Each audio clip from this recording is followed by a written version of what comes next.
Selamat malam di iNews Premium Sport, kita kembali lagi. Saya saat ini sudah bersama dengan Ketua Umum PBSI, Pak Agung Firman Sampurna. Saya biasa menyebut dengan Mas Agung. Saya bilang Pak Agung aja, Pak Ketum. Pak Ketum, sehat selalu. Selain Pak Ketum juga ada Bapak Riki Subagja yang merupakan idola badminton, para badminton lover sih sejak zaman saya masih kecil. Oke. Ada Bapak Taufik Hidayat. Oke. Tidak hanya ini idola badminton lovers yang ada di Indonesia saja, Aiman, tapi kita tahu ada ceritanya ya Pak Taufik Hidayat ya, pemain nasional Jepang, ngefans banget sama Pak Taufik Hidayat sampai jadi atlet karena ingin mengikuti jejak Pak Taufik Hidayat dan mungkin bisa berfoto bersama. Sebegitu kebanggaan kita. besar Dan ada pengaruh Bung atlet Kevin juga. nasional, Bapak Kevin Sanjaya, yang juga notabene sampai dengan saat ini juga masih berkiprah ya sebagai atlet nasional dan juga pemain badminton untuk ganda putra Iya, oke. Indonesia. Saya ke Pak Ketum PBS dulu. Pak Ketum, kemarin nonton deg-degan nggak Pak? Oh iya. Boleh berdiri aja nggak Pak? Boleh. Bebas mau berdiri boleh, duduk boleh. Bebas. Gimana Pak? Sebelum final deg-degan. Final deg-degan, oke. Sebelum final. Masuk apa enggak nih final nih gitu? Iya. Oke. Itu pastinya deg-degan. Tapi begitu final ya saya pikir target paling tidak sudah tercapai. Karena Targetnya memang final? targetnya final. Oke. Jadi gini. Untuk Uber dan Thomas nih ya? Ya untuk Uber dan Thomas. Karena begini. Kita memang hari ini kemarin kurang beruntung. Ya. Ya. Tapi di 2021 jangan lupa Thomas kita 3-0 dong lawan Cina. Wih. Itu 19 tahun ya. Ya. Jadi deg-degannya pas sampai itu ya kita kalau bisa menang bonus, tapi kalau tidak bagus juga. Kalau menang emas ya menang nomor 1 maksudnya bonus. Kalau enggak final jangan pun sampai luar kemudian biasa. mereka maksakan diri cedera karena kan moment of truth-nya nanti justru Olimpiade. Ini merupakan bagian yang tidak terpisahkan dari ke arah sana nanti. Iya. Jadi Oh seperti kalau itu. dipaksain ada kemungkinan Ada besar resiko, cedera? ada resiko pastinya. Ada resiko. Jadi saya yakin teman-teman Iya. kuat ya secara fisik. Tapi kalau mereka memaksakan diri dalam kondisi exhausted kan kemudian gerakan salah seperti itu mereka malah bisa cedera. Terkilir aja tuh udah bahaya tuh ya? Buat Ya, pemain. Ankle misalnya gitu? Pokoknya gini, semua hal yang kemudian akan menimbulkan resiko untuk bisa tidak tampil maksimal pada Olimpiade, kita coba mitigasi. Oke, tapi apapun itu luar biasa karena 16 tahun ya, 16 tahun pencapaian Uber masuk final, terakhir 2008. Ya. 2008 dan baru ketemu final lagi 2024. Ya. Itu pencapaian yang luar biasa.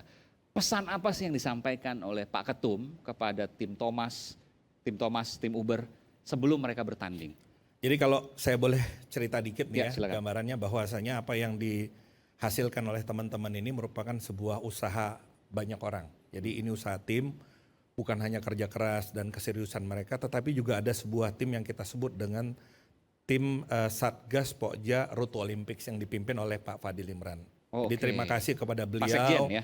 Pak Sekjen bersama Arman, Ricky dan semua stakeholdersnya bulu tangkis kita, Kang Taufik, semua pokoknya Kevin semua dilibatkan di situ sehingga ada upaya yang extraordinary, bukan hanya dalam konteks ritme latihan, kemudian kepelatihan dan semuanya sport science seperti itu sehingga bisa sampai kepada termasuk psikolog sehingga menyiapkan mental yang sekarang ini. Oke, kerja kolosal lah ini. Ini kerja bareng kolaborasi rame-rame seperti itu. Dan ini ada tantangan ini Aiman. Tantangannya adalah ini kan sebenarnya adalah sebuah sesuatu yang ekstra dari proses bisnisnya PBSI. Ya. Jadi ke depan bagaimana dari sisi knowledge management ini masih tacit knowledge istilahnya.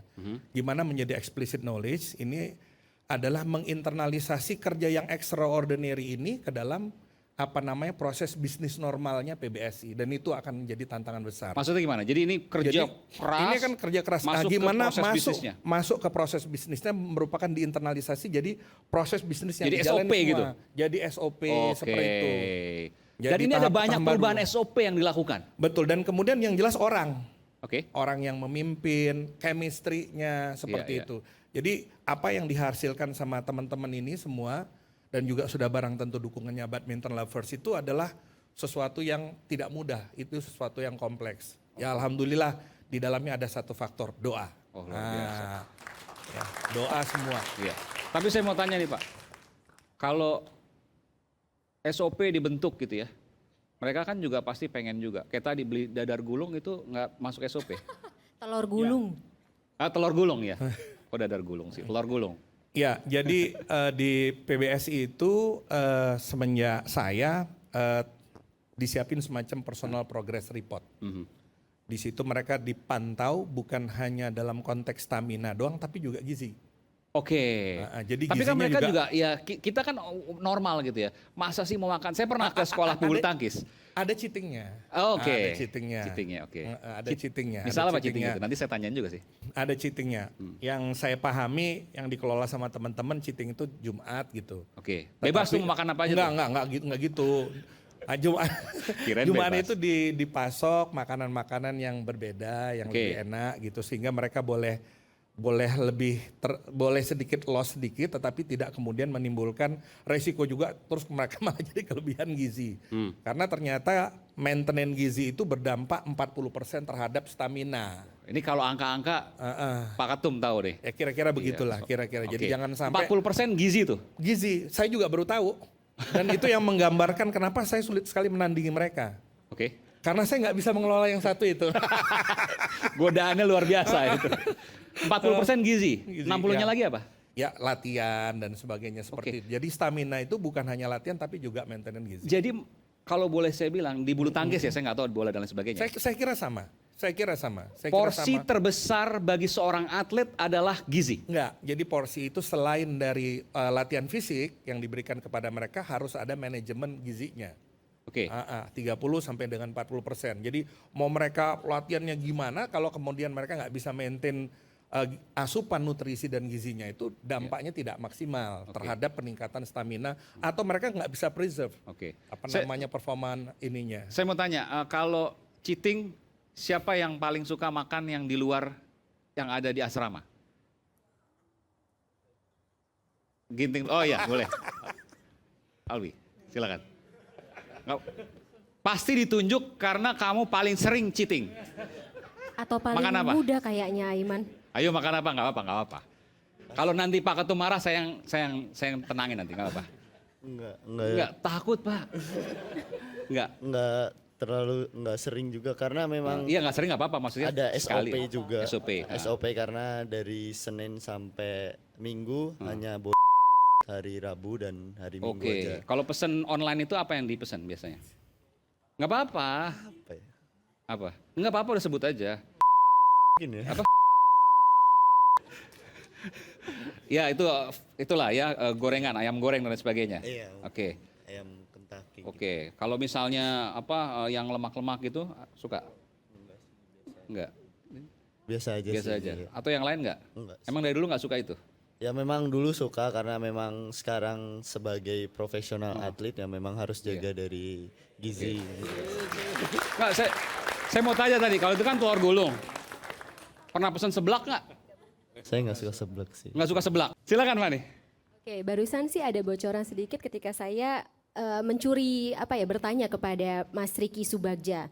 Kalau misalnya zamannya Mas Riki dan juga khususnya Mas Taufik Hidayat ketika berada dalam sekolah, boleh cheat day seperti itu juga, dikontrol 40% gizinya harus betul?